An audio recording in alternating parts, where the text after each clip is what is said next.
एक आदमी को कोई भी ताला, जेल या तिजोरी अपने अंदर बंद नहीं कर सकती। एक ऐसा इंसान जो पल भर में ही किसी भी जगह से भाग निकलता था। ये कहानी है दुनिया के सबसे चहीते और जानबाज जादूगर हैरी हुडीनी की। एक दिन वो लोहे की जंजीरों से बंधा हुआ एक पुल से कूदने वाला था। हर बार ऐसे जानलेवा स्टंट करके वो मौत से बच निकलता था। वो उस जमी हुई नदी में कूद गया और हजारों लोग उसे हैरानी से देख रहे थे। इसके बाद हमें 17 साल पहले की कहानी दिखाई जाती है, जहाँ हुडीनी अपनी पत्नी बेस के साथ वेश्याओं के कोठे पर जादू दिखाने पहुंचा। बेस ने सबके सामने ऐलान कर दिया कि हुडीनी हथकड़ियां लगाकर एक बंद डब्बे से बाहर आकर दिखाएगा, लेकिन वहां मौजूद एक आदमी कहने लगा कि इसकी हथकड़ियां तो नकली हैं। पर हुडीनी कहाँ कम था, उसने कहा कि वो कोई भी हथकड़ी पहनकर ये करतब करने को तैयार है। वो आदमी असल में पुलिस वाला निकला और उसने हुडीनी को असली हथकड़ी पहना दी। हुडीनी पीछे मुड़ा और बड़ी सफाई से एक सुई की मदद से खुद को छुड़ा लिया, जिससे सभी लोगों ने उसकी काफी तारीफ की। उस दिन के बाद से हुडीनी पूरे अमेरिका में सबसे बड़े खतरों के खिलाड़ी के नाम से शहर में मशहूर हो गया। वो अपने सोच में सिर्फ हथकड़ियां ही नहीं बल्कि लोहे की जंजीरों से भी आजाद होकर दिखाता। दरअसल उसने बचपन में ही जादूगर बनने की ठान ली थी और वो छोटे छोटे जादू करके थोड़े पैसे भी कमाने लगा था। उसकी माँ तो काफी खुश हुई, लेकिन उसके पिता को ये सब पसंद नहीं था। इसलिए वो अपने भाई के साथ घर छोड़कर अपने दम पर नाम कमाने निकल पड़ा। दोनों भाई मेले में करतब दिखाकर अपना और अपनी माँ का पेट पालते थे। कुछ साल बाद हुडीनी ने बेस को डांस करते देखा और तभी से वो उसका दीवाना हो गया और बाद में उसने बेस को अपने साथ काम करने के लिए भी तैयार कर लिया। उस दिन से दोनों देश विदेश में घूमकर अमीरों के लिए जादू दिखाने लगे। उधर हुडीनी का भाई भी उसी के करतब दिखाकर पैसे कमा रहा था। ये देखकर हुडीनी ने ऐसे स्टंट करने का फैसला किया जिसकी नकल करने के बारे में कोई सोच भी ना सके। इसके बाद हुडीनी और बेस एक मशहूर जेल में जाकर जेलर से मिले और हुडीनी को कैद करने को कहा। जेलर ने कहा कि वो सिर्फ गुनहगारों को ही जेल में डाल सकता है। हुडीनी ने उसकी जेल का मजाक बनाना शुरू कर दिया और ये कहकर कि वो बड़ी आसानी से वहां से भाग जाएगा। उसने $100 की शर्त भी लगाई। जेलर ने गुस्से में आकर हुडीनी को जेल में बंद कर दिया। असल में हुडीनी ये नया स्टंट करके जल्दी मशहूर होना चाहता था। जाने से पहले बेस ने हुडीनी को किस किया और जेलर को शक हो गया कि कहीं उसके मुंह में पिन विन तो नहीं पकड़ा दी इसने, लेकिन हुडीनी के मुंह में उसे कुछ भी नहीं मिला। रास्ता साफ होने के बाद उसने मुंह से एक सुई निकाली जो बेस ने उसके मुंह में डाली थी और कुछ ही पलों में वो जेल से फरार हो गया। इसके बाद वो रातों रात स्टार बन गया और सभी लोग उसके दीवाने हो गए। वो एक और भी मुश्किल जेल में वहां से भागने का स्टंट करने पहुंचा। उसका पूरा शरीर जंजीरों से बंधा था और मुंह पर पट्टी लगी हुई थी, लेकिन 5 मिनट के अंदर अंदर हुडीनी ऐसे फरार हुआ जैसे हवा में गायब हो गया हो। ऐसे कई स्टंट करने के बाद वो पूरी दुनिया में सम्राट हुडीनी के नाम से मशहूर हो गया। एक दिन जब वो शो के लिए चीजें खरीद रहा था तो दुकान के मालिक जिम ने उसे एक कांच का डब्बा दिया। जादूगर को उसमें उल्टा लटका कर बंद कर दिया जाता और वो वहां से बाहर निकलने की कोशिश करता। हुडीनी ने एक बार ये स्टंट करने का फैसला किया और कुछ मिनटों तक अपनी सांसें रोक के लटका रहा। जब उसने बाहर आने का इशारा किया तो जिम उसे बाहर निकालने लगा, लेकिन उस बक्से का ढक्कन तो जाम हो चुका था। सारे लोग बेहद डर गए। तभी जिम ने कुल्हाड़ी से वो कांच तोड़ डाला और हुडीनी बाल बाल बचा। कुछ समय बाद हुडीनी यही स्टंट लोगों के सामने कर रहा था। हुडीनी ने बताया कि अगर वो पानी से बाहर निकलने में नाकामयाब रहा तो एक आदमी कुल्हाड़ी लेकर कांच को तोड़ डालेगा। इसके बाद हुडीनी को उल्टा लटकाकर पानी में डाल दिया गया। उसके आसपास पर्दा डाल दिया गया, लेकिन कुछ मिनट बीत जाने के बाद भी हुडीनी ने कोई हलचल नहीं की। डर से लोगों की धड़कनें तेज होने लगी। आखिर में एक आदमी ने कुल्हाड़ी से कांच तोड़ डाला और जब वो मुड़ा तो पता चला कि वो आदमी कोई और नहीं बल्कि हुडीनी ही है। इतना बेहतरीन करतब लोगों ने पहली बार देखा था। एक दिन इसकी खबर सुनकर यूएस के सीक्रेट एजेंट ने अपने ऑफिस में बुलाया। उसे पता चल गया था कि हुडीनी गैर कानूनी तरीके से बॉर्डर पार करके यहाँ पर रह रहा था, लेकिन खुशकिस्मती से उसकी मुलाकात सर विलियम से हो गई। वो एक ब्रिटिश सीक्रेट एजेंट था।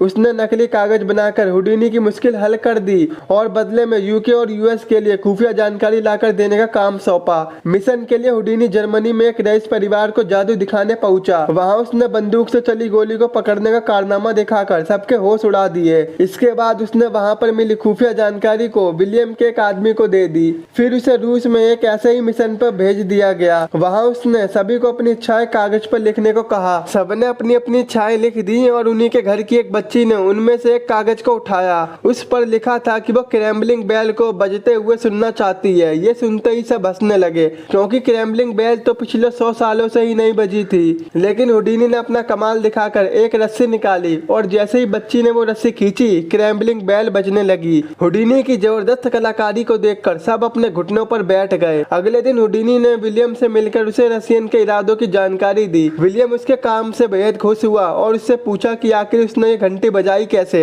हुडीनी ने बताया कि ये सब कुछ पहले से ही प्लान था। उसने खुद के बनाए हुए कागज को लड़की के सामने रखा और जैसे ही लड़की ने रस्सी खींची, हुडीनी के आदमी जिम ने क्रैम्बलिंग बेल पर गोली चला दी। उसके बाद विलियम ने हुडीनी को जर्मनी जाकर खुफिया जानकारी निकालने को कहा। अब हुडीनी जर्मनी में वहाँ के ऑफिसर्स के सामने एक तिजोरी में बंद था, जिसमें वो सिर्फ 10 मिनट तक ही अपनी सांस रोक सकता था। लेकिन असल में वो तिजोरी में था ही नहीं, वो तो ऑफिस में घुसकर जरूरी कागज चुरा रहा था। लेकिन अचानक से ऑफिसर वापस आ गया, जिस वजह से हुडीनी को ऑफिस की तिजोरी में ही छिपना पड़ा। ऑफिसर को तिजोरी हल्की से खुली दिखी तो उसने तिजोरी में ताला लगा दिया। हालांकि हुडीनी ताला खोलने में तो माहिर था, लेकिन अब तो उसे भी घबराहट होने लगी थी। उसने अपने मन में सोचा कि वो दुनिया का सबसे बड़ा जादूगर हैरी हुडीनी है। उसने याद किया कि ताला लगाते वक्त कितनी आवाजें आई थीं और कुछ मिनटों में वो सारे ताले खोलकर आजाद हो गया। फिर वो विलियम को कागज थमाकर स्टेज पर पहुंच गया और वहां बेस को शादी की 10वीं सालगिरह का तोहफा दिया, जो उसे ज्यादा पसंद नहीं आया। शो के बाद उन दोनों में बहस छिड़ गई। दरअसल बेस को हुडीनी का अपनी जान खतरे में डालना अच्छा नहीं लगता था,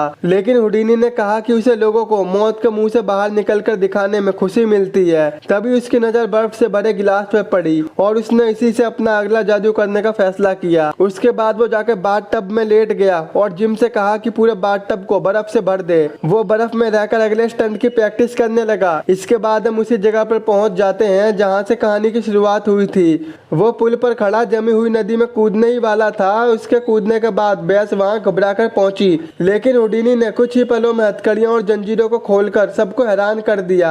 लेकिन तभी पानी के तेज बहाव ने उसको भटका दिया। वो बाहर निकलने का रास्ता ढूंढ रहा था कि तभी उसे अपनी माँ नजर आने लगी। उन्हीं के इशारों से हुडीनी जमी हुई नदी से बाहर आने में कामयाब हो गया। अपने पति को इतने जानलेवा स्टंट करते देख बेस दिन पे दिन परेशान होती जा रही थी। इसके बाद दिन पे दिन उन दोनों के बीच लड़ाइयाँ बढ़ने लगी। पहले तो हुडीनी वहाँ से गुस्से में चला गया, लेकिन बाद में उसने लौटकर बेस से माफी मांगी और अब उसने सेफ स्टंट करने का वादा भी किया। इसके बाद अपने अगले स्टंट में हुडीनी ने खुद को खतरे में न डालकर एक हाथी को लोगों के सामने से ही हवा में गायब कर दिया। लोगों ने उसकी खूब तारीफ की। इसके बाद उसे ब्रिटिश एजेंट ने फिर से यूरोप जाकर जासूसी करने को कहा। हुडीनी अब ये काम नहीं करना चाहता था, लेकिन वह ब्रिटिश एजेंट नहीं माना और हुडीनी को यूरोप में सर अल्वाडोर के सामने जादू दिखाने जाना पड़ा। हुडीनी ने एक ईंट की दीवार के आर पार जाकर सबके होश उड़ा दिए। शो के बाद अल्वाडोर ने हुडीनी से मिलकर उसकी काफी तारीफ की, लेकिन कुछ ही समय बाद जिम ने उसे खत दिया जिसमें लिखा था कि उसकी माँ की मौत हो चुकी है।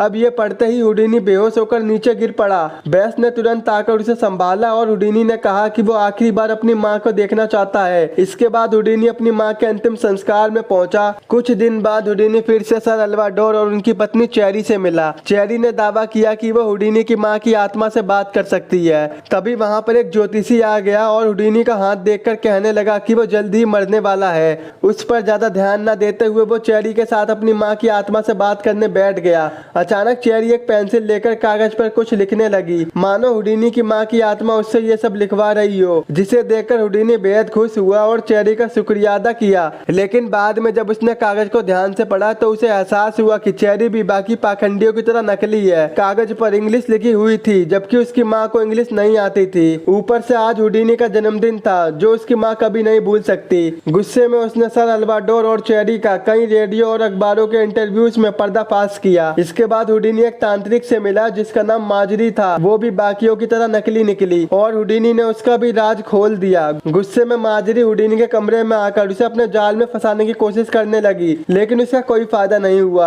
आखिरकार उसने हुडीनी से कहा कि तुम जल्दी ही मर जाओगे और फिर हम तांत्रिक ही तुम्हारी आत्मा को अपने इशारों पर नचाएंगे। हुडीनी अपने अगले शो में पानी से भरे एक डब्बे से बाहर निकलकर दिखाने वाला था। ये स्टंट वो पहले भी कई बार कर चुका था, लेकिन इस बार न जाने कैसे उसके पैर की हड्डी टूट गई, जिसके बाद डॉक्टर ने उसे आराम करने को कहा। लेकिन हुडीनी फिर भी टूटा हुआ पैर लेकर अगले शो में पहुंच गया। बाद में अचानक एक आदमी ने चेरी के खिलाफ बोलने के लिए उस पर हमला कर दिया। हुडीनी बेचारा दर्द से कह रहा था, लेकिन उसने जिम और बेस को इस बारे में एक शब्द भी नहीं बताया। वो अगला शो करने पहुंचा और अचानक स्टेज पर ही बेहोश हो गया। जिम ने तुरंत एम्बुलेंस बुलाई और डॉक्टर ने देखा कि हुडीनी की हालत बहुत नाजुक है और वो शायद ही बच पाएगा। जल्दी ये खबर आग की तरह पूरी दुनिया में फैल गई और बेस को दुनिया के कोने कोने से हुडीनी के लिए खत आने लगे। ये देखकर उसकी आंखें भर गईं। आखिरकार उसे एहसास हुआ कि उसका पति लोगों के चेहरे पर मुस्कान लाके कितना बड़ा महान काम करता है। बदकिस्मती से हुडीनी जल्दी चल बसा और आखिरी वक्त में भी उसे अपनी माँ ही दिखाई दे रही थी।